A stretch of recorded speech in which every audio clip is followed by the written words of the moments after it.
So here we go. So far, got the vehicle jacked up and secured on big jack stands.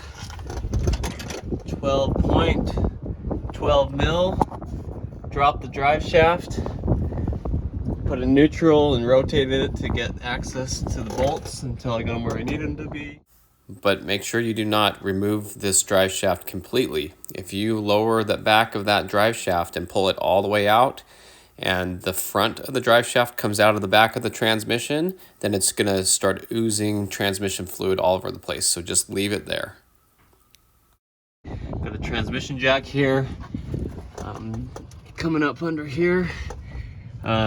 Took off the shield right here, held on by 3 13mm bolts.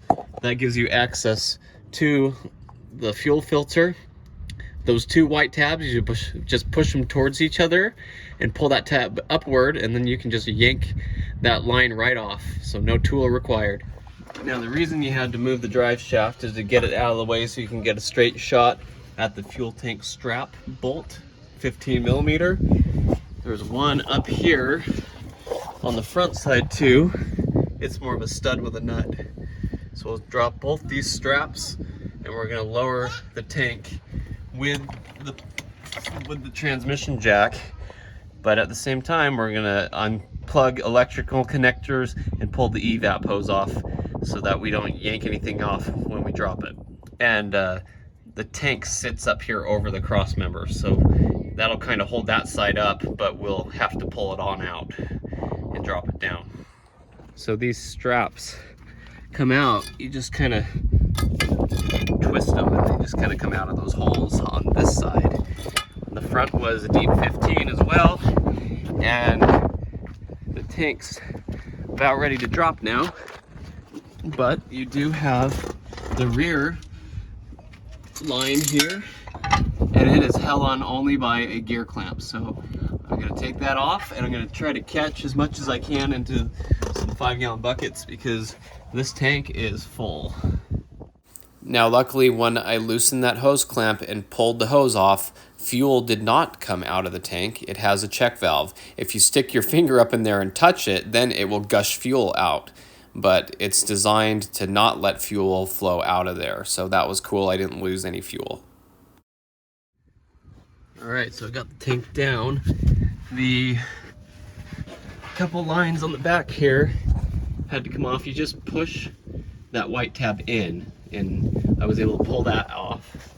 And then the other one just pulls right off this barb. There's just a rubber hose. Let's see, no, that's the one that came out of here. And then this vacuum hose here, yeah, it's just a rubber hose. It just pulled right off the canister in the back, right there. That canister thing just pulled right off.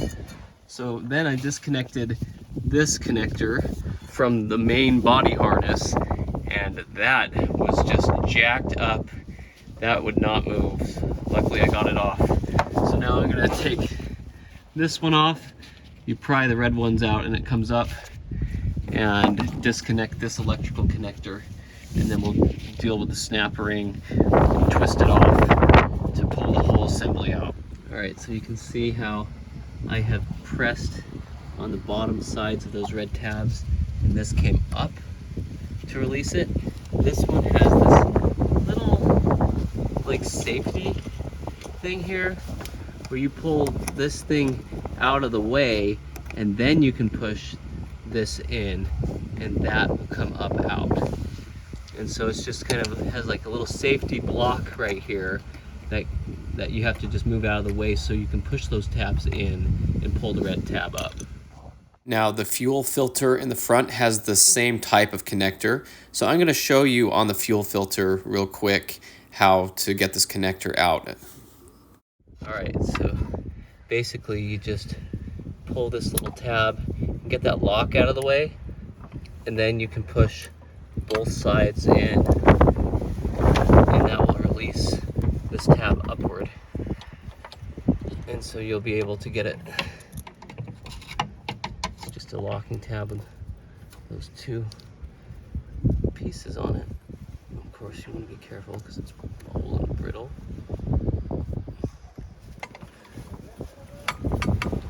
Okay, this side's coming up.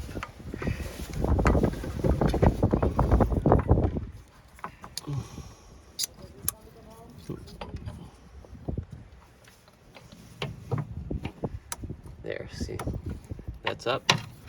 Okay, pull it up and then it should be able to get that out. Like that. Okay. So you can see that tab there now that it's disconnected. I was able to pull this part up out, but you have to get that little lock out of the way, and then I just pulled it right off that line. This one should come right off this line too. Now this is up. So here we go. There we go. Okay.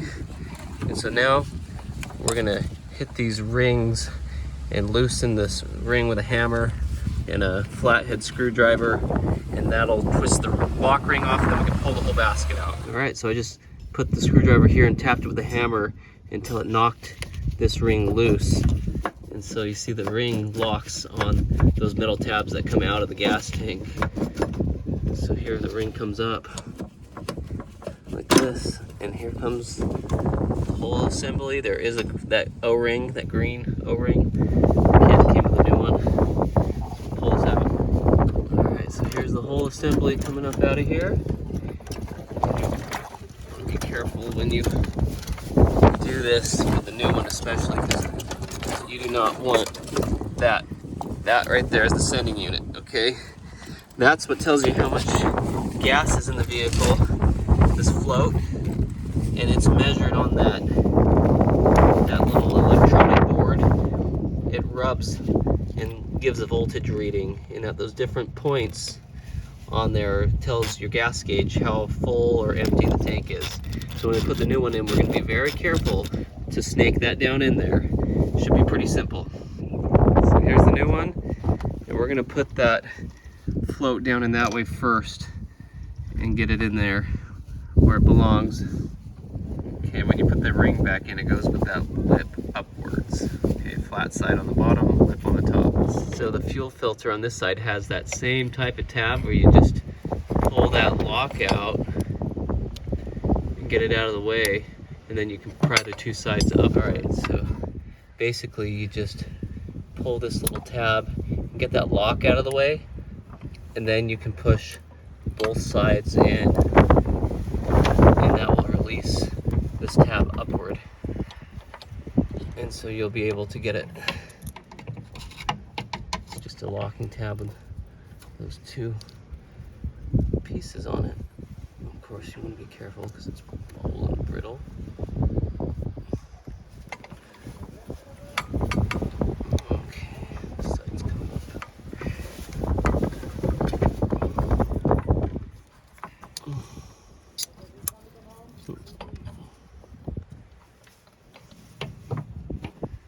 There, see, that's up. Okay, pull it up and then it should be able to get that out. Like that. Okay. Alright, so that was it. It's all back together, runs good. Everything plugged back in the way it's supposed to be. All the hose connections were tight. The little one on the back where the fuel filler net goes. Make sure everything's plugged in, clipped in tight before you start it. Drive shaft with Loctite on the bolts, and everything's good. Started right up.